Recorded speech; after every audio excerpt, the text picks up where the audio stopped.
Good morning friends, मैं अमित आप लोगों को आपके अपने चैनल इजी पढ़ाई लिखाई में स्वागत करता हूँ। आज का हमारा जो टॉपिक है वह है शब्दभेद। हम अभी हिंदी व्याकरण की विभिन्न कक्षाएं ले रहे हैं। हिंदी व्याकरण की कक्षाओं में हमने हिंदी का इतिहास पढ़ लिया, स्वर वर्ण पढ़ लिए, व्यंजन वर्ण पढ़ लिए, 30 महत्वपूर्ण प्रश्न जो पिछले एग्ज़ाम में आ चुके हैं उनको भी हमने देखा। उसके 2 सीरीज़ को हमने देख लिया। आज हम शब्द भेद को देखेंगे कि शब्द भेद क्या होता है और उसके कितने प्रकार होते हैं। एग्ज़ाम के दृष्टिकोण से यह कितना महत्वपूर्ण है, इन सारे विषयों की आज चर्चा हम करेंगे। तो इस कक्षा को प्रारंभ करने से पूर्व आप लोगों से एक अनुरोध है कि आप इस वीडियो को अंत तक देखिए और लाइक कीजिए तथा इस चैनल को सब्सक्राइब कीजिए। धन्यवाद। तो चलते हैं आज की इस कक्षा पे। जैसा कि आज की कक्षा शब्दभेद के ऊपर है, तो हम शब्दभेद को समझते हैं कि शब्द क्या होता है। शब्द किसे कहते हैं? तो जो शब्द होता है वो वर्णों के मेल से बनता है। और वर्ण कैसा होता है? तो वर्ण जो होगा उसके सार्थक मेल को जो बना, जो युग्म हुआ, उसे क्या कहा हमने? उसे शब्द कहा। तो शब्द की परिभाषा क्या होगी? वर्णों के सार्थक मेल को शब्द कहते हैं। जैसे कि उदाहरण देखिए, गार्ड है। गार्ड में कौन कौन से वर्ण जुड़े हुए हैं? ग, आ, र, स, अ। सॉरी, एक बार फिर से। ग, आ, र, अ। गार्ड। ये सारे वर्ण आपस में मिल करके क्या बना दिए? एक सार्थक शब्द बना दिए। सार्थक शब्द कहने का मतलब कि इस जो शब्द बना इसका कुछ अर्थ होता है, इसीलिए इसे सार्थक शब्द कहते हैं। अगर हम इसे उल्टे क्रम में या अलग क्रम में सजाएं तो ये सार्थक क्रम नहीं बना सकता। जैसे कि मैंने पहले बोला, आ, ग, र, ट, ऐसे करके अगर हम इसको सजाएंगे तो ये एक सार्थक शब्द नहीं देगा। तो इसे हम शब्द नहीं कहेंगे। शब्द किसे कहेंगे? तो शब्द हम कहेंगे शब्दों के सार्थक शब्द को, वर्णों के सार्थक मेल से बने शब्द को हम क्या बोल देंगे? शब्द बोल देंगे। एक और उदाहरण देखिए, जैसे कि चाय वाला है, मोदी जी के नाम से फेमस। तो चाय वाले में क्या हम करेंगे? देखिए, चाय वाला लिखना हो तो हम क्या लिखते हैं? चाय वाला।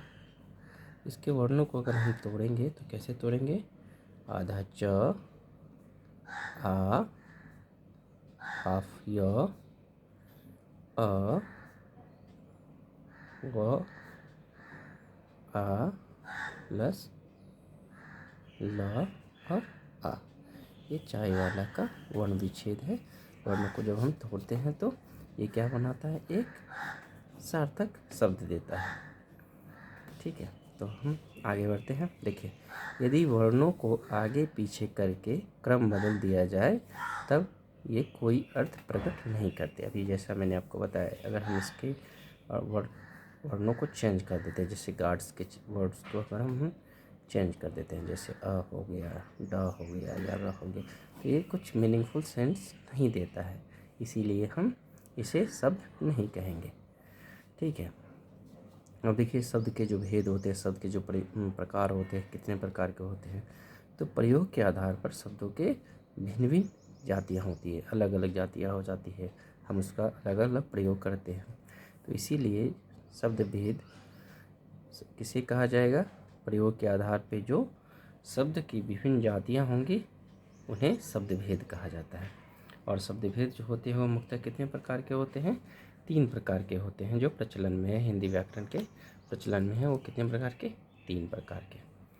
देखिए आप, क्या है? फर्स्ट, स्रोत के आधार पे। इसी स्रोत के आधार पे जो हम विभाजन करते हैं उसी को हम उत्पत्ति का आधार भी मान लेते हैं। इसका दूसरा प्रकार जो होगा वो होगा रचना के आधार पर, और तीसरा प्रकार जो होगा वो प्रयोग के आधार पर। प्रयोग के आधार पर को ही हम क्या बोल देते हैं? अर्थ के आधार पर शब्द के भेद। तो चलिए आगे समझते हैं। स्रोत या उत्पत्ति के आधार पर जो शब्द होते हैं वो 4 प्रकार के होते हैं। इससे परीक्षा में बहुत सारे प्रश्न आते हैं कि आपको पहचानना पड़ेगा कौन सा तत्सम शब्द है, कौन सा तद्भव शब्द है, और आपको ये भी पता करना पड़ेगा कि तत्सम से तद्भव शब्द कौन सा हुआ है, किस शब्द से कौन से तत्सम शब्द से तद्भव बना है। अभी हम समझाएंगे, आपको ये चीज़ समझ में आ जाएगा। तो देखिए, पहला हम चलते हैं तत्सम शब्द की ओर। तत्सम जो शब्द संस्कृत भाषा से हिंदी भाषा में ज्यों का त्यों या उसी रूप में प्रयोग किया जाता है, तो उसे हम क्या बोल देते हैं, उसे हम तत्सम शब्द कहते हैं। मतलब संस्कृत में जैसा है वैसा ही हम हिंदी में भी प्रयोग करें तो वो शब्द तत्सम कहलाता है। उदाहरण के तौर पे देख लीजिए, अग्नि है, चंद्र है, रात्रि है, हस्त है, ऋण है, इन सारे शब्दों का प्रयोग हम संस्कृत में जैसे करते हैं उसी तरह हिंदी भाषा में भी करते हैं। अब दूसरा चलते हैं, दूसरे का नाम है तद्भव शब्द। शब्दवेद में दूसरा तद्भव शब्द आता है। तद्भव, इसमें क्या करते हैं, हम कुछ बदलाव कर देते हैं। जो संस्कृत का जो मूल शब्द है उसमें हम कुछ परिवर्तन करते हैं, थोड़ा बहुत परिवर्तन कर देते हैं, तो वो जो शब्द हिंदी में स्वीकृत किया गया है उसे ही हम क्या बोल देते हैं, तद्भव शब्द। चलिए इसकी परिभाषा को समझते हैं। ये शब्द संस्कृत शब्दों के रूप में कुछ बदलाव के साथ हिंदी भाषा में प्रयोग होते हैं। जैसे कि आग हो गया, आग संस्कृत में क्या है, अग्नि, हिंदी में हम आग यूज़ करते हैं, आग का प्रयोग करते हैं। दूसरा हो गया चांद, चंद्र, रात, रात्रि, हाथ, हस्त, घड़ा, घट इत्यादि। ठीक है, तो एग्जाम में जो प्रश्न आते हैं मुख्यतः यहीं से आते हैं। आपको क्या करना पड़ेगा, तत्सम शब्द से तद्भव शब्द को पहचानना पड़ेगा, या आपको बताना पड़ेगा कि कौन सा शब्द जो वस्तुनिष्ठ प्रश्न रहेंगे उसमें। जैसे कि देखिए, 1 मिनट के लिए मैं यहाँ से आपको समझाता हूँ। जैसे तत्सम शब्द और यहाँ पे तद्भव शब्द है, तो उत्पत्ति देखिए, तत्सम में मान लीजिए निद्रा लेते हैं, निद्रा शब्द लिए तो निद्रा का तद्भव रूप क्या हो जाएगा, जो हिंदी में हम यूज़ करें वो हो जाएगा नींद। तत्सम शब्द में जैसे मान लीजिए प्रथम लिए, तो प्रथम का तद्भव में क्या आएगा, पहला आ जाएगा। जैसे मान लीजिए ग्राम है, ग्राम का क्या आ जाएगा, गांव आ जाएगा। तो इस तरह आपको थोड़ी सी प्रैक्टिस करनी पड़ेगी तत्सम शब्द और तद्भव शब्द में, और ये इजी है। आप अगर वस्तुनिष्ठ प्रश्न को हल कर रहे होंगे तो आप अपने विवेक का परिचय दे करके इजली पता लगा सकते हैं कि कौन सा तत्सम शब्द है और कौन सा तद्भव शब्द है। चलिए तो फिर हम आगे बढ़ते हैं। देखिए, अब आता है देशज शब्द। क्या आता है, देशज शब्द। देशज शब्द को देखते हैं। देशज शब्द क्या होता है, देशज से बना हुआ, जिसका अर्थ होता है देश में उत्पन्न। देश ज मतलब जन्म, जिसका जन्म कहाँ पे हो, देश में जन्म हो। मतलब आम लोक चाल की, जो आम लोगों की जो बोलचाल की भाषा है उसमें जो शब्द हिंदी ने अपना लिया उसे हम देशज शब्द कहते हैं। जैसे कि ये शब्द जो हैं भारत के विभिन्न क्षेत्रों से तथा आम बोलचाल की भाषा से लिए गए हैं। जैसे कि खिचड़ी है, जूता है, पैसा है, डकार है, लचक है, लोटा, पेड़, चाचा, नाना इत्यादि शब्द जो है ये देशज शब्द कहलाते हैं। अब चलते हैं विदेशज शब्द से। नाम ही है विदेशज, विदेश में जो जन्मा शब्द है उसे हम क्या बोलेंगे, विदेशज शब्द, जिसे हिंदी ने अपना लिया है। ठीक है, दूसरे देशों की भाषाओं से हिंदी में आए शब्द विदेशज या विदेशी शब्द कहलाते हैं। जैसे कि देखिए, उदाहरण के तौर पे लालटेन हो गया, मशीन हो गया, डायरी, स्कूल बोलते हैं, पादरी बोलते हैं, कारतूस, संतरा, साबुन, आदमी, वकील, सौगात। ये शब्द कहाँ से आए हैं, ये शब्द अरबी, फारसी, पुर्तगाली, इन सब जगहों से, यानी विदेशों की भाषा को या इंग्लिश अंग्रेजी की भाषा को जो हम हिंदी में अपना लिए वो सारे शब्द क्या कहलाएं, विदेशज शब्द कहलाते हैं। अब देखिए, इनके अलावा कुछ संकर शब्द हैं। संकर शब्द किसे बोलते हैं? ऐसे शब्द जो दो भाषाओं के मेल से बने हैं, जैसे बाबू साहब, बाबू हिंदी हो गया, साहब जो हो गया वो उर्दू हो गया, मास्टर जी। तो इस तरह के शब्द संकर शब्द कहलाते हैं। अब रचना के आधार पर शब्द के भेद को समझते हैं कि रचना के आधार पर शब्द के कितने भेद होते हैं। तो रचना के आधार पर शब्द के 3 भेद होते हैं। कौन कौन से? फर्स्ट हो गया रूढ़ शब्द। रूढ़ शब्द ये ध्यान रखिएगा, इस तरह इस से रचना के आधार पे से भी प्रश्न पूछे जाते हैं। तो रूढ़ शब्द किसे कहेंगे? ये ऐसे शब्द होते हैं जिनके टुकड़े नहीं किए जा सकते। अगर इनके टुकड़े किए जाएं तो इनका कोई अर्थ नहीं निकलता। जैसे कि मान लीजिए पेड़ है, कवि है, मेज है, अध्यापक है, ये सब क्या कहलाते हैं? रूढ़ शब्द कहलाते हैं। दूसरा शब्द है यौगिक शब्द। यौगिक शब्द क्या होगा? जोड़ से यौगिक है, तो ये शब्द दो शब्दों के योग से बना है। ठीक है, दो शब्द, नाम है योग, यौगिक। तो योग का अर्थ होता है जोड़, अर्थात ये क्या होगा? दो शब्दों के जोड़ से बना होगा और सार्थक अर्थ देगा। तो ये क्या कहलाएगा? यौगिक शब्द कहलाएगा।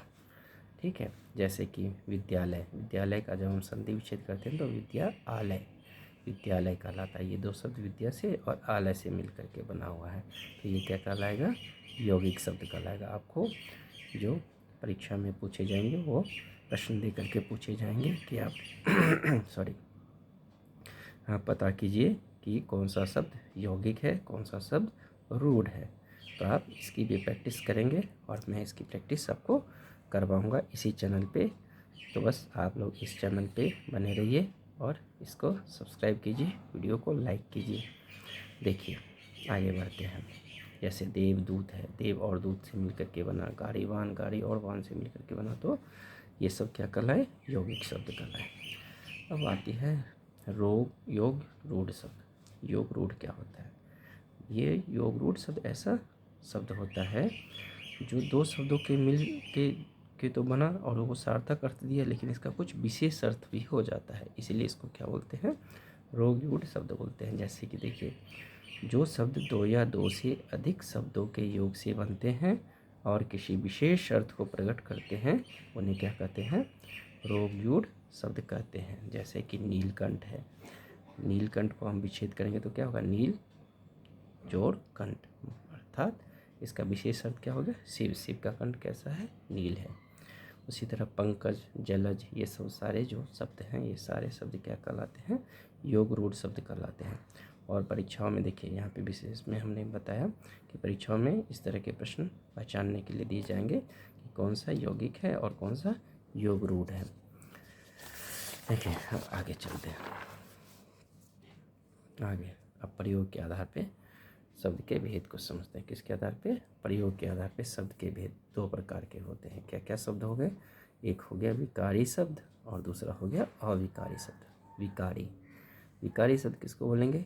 ऐसा शब्द जिनका लिंग, वचन और काल के अनुसार परिवर्तन होता रहता है। जैसे कि मान लीजिए, जैसे हमने बोला लड़का के लिए लड़का वर्ड यूज़ करते हैं, लड़की वर्ड यूज़ करते हैं, उसका यूज़ करते हैं, उसकी वर्ड यूज़ करते हैं। ये लिंग के आधार पे इसका अलग अलग परिवर्तन आ जाता है।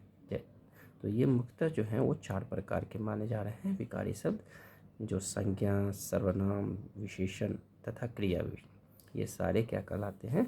विकारी शब्द कहलाते हैं। ठीक है, जैसे खाता है, खाएगा, खाएगी, ये वर्ड्स विकारी हो गए।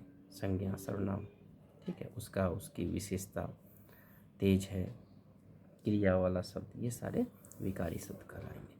अब अविकारी शब्द को देखते हैं। अविकारी शब्द क्या होता है?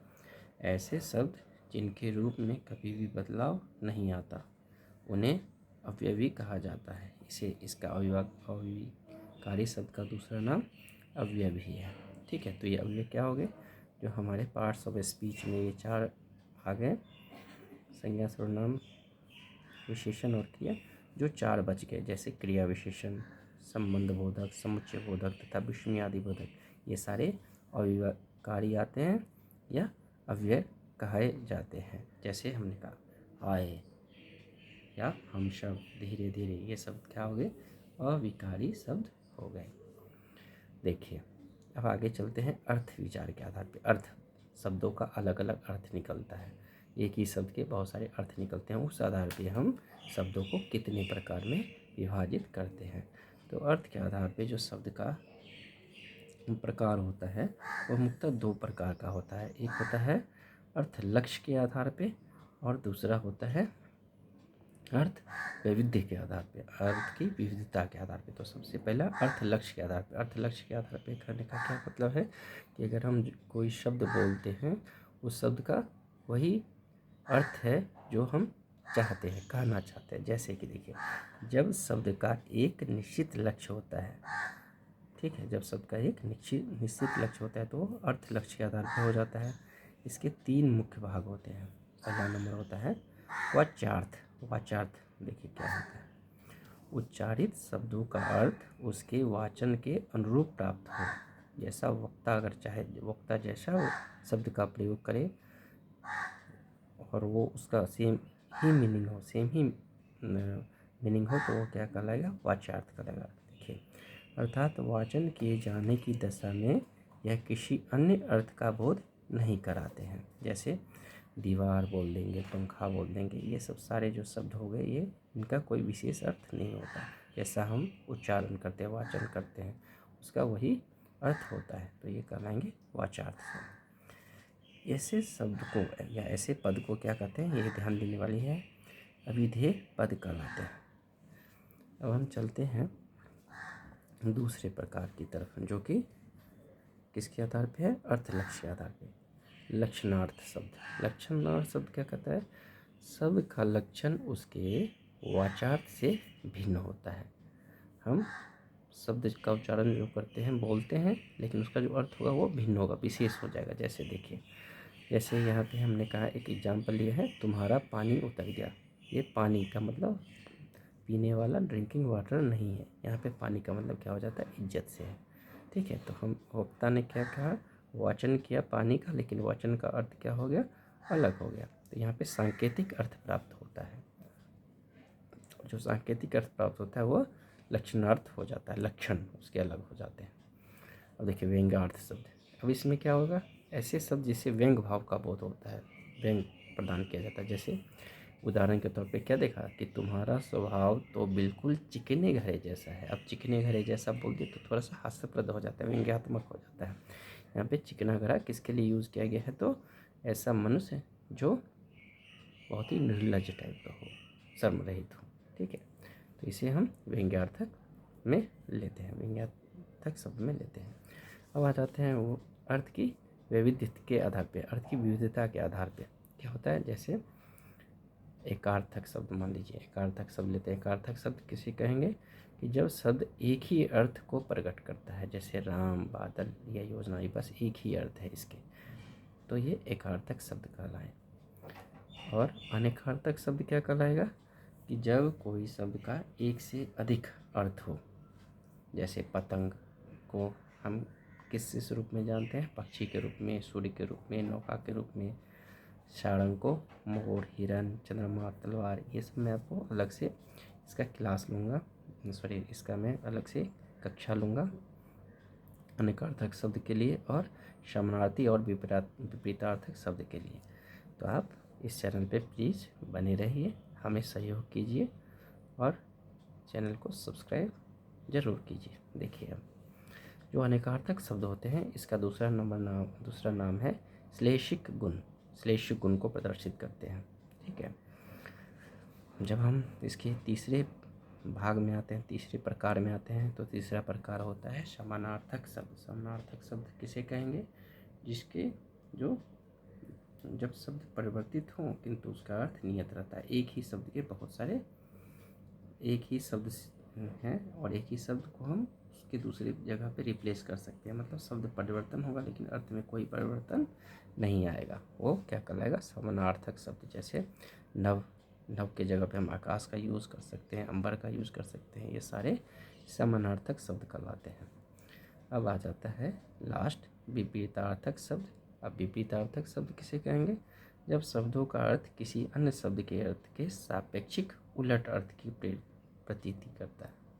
जैसे कि अज्ञात, ज्ञात, कड़वा, मीठा, सुबह, शाम, ये जब शब्द हो जाएंगे ये विपरीतार्थक शब्द हो जाएंगे। ठीक है, तो आज हमने क्या पढ़ा?